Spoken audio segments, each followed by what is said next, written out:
Hello there and welcome to our channel. So rumors regarding Forerunner 955 and 255 are starting to pile up. Recently, a Redditor claimed he has seen Garmin's email to retailers when he visited a German store. If his information is accurate, the 955 and 255 will land on 1st of June. Yeah, that's right, next month.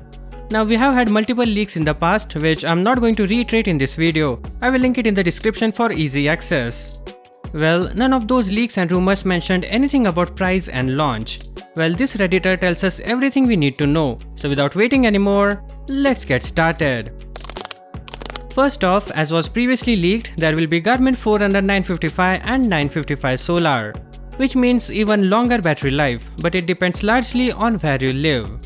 Now the former will be priced €599 and the latter €699. He further says that Garmin may cut the price further by €50, effectively bringing price to €550 and €650. Garmin is also planning a Forerunner 255 with and without music, which is hardly a surprise. What's surprising is that there's no mention of 255S, which we saw listed on warranty information. That doesn't mean there is no 255S, it simply means he didn't get time to go through all the stuff.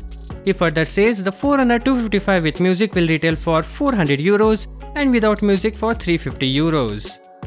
This is not where it ends. Both the 955 and 255 will feature running power, which means that it gets a barometric altimeter. However, he says it needs an external device for it. Maybe Garmin is planning to unveil its own stride type shoe pod, who knows. What we know is running power measured in watts is a way to measure the output of the work you are doing when you run.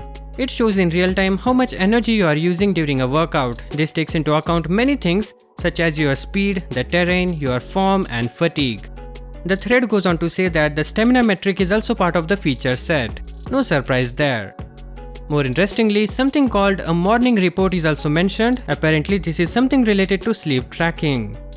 Well, that's it. If you believe this unconfirmed rumor, then that is what Garmin plans to do. However, all the information sounds very plausible to us.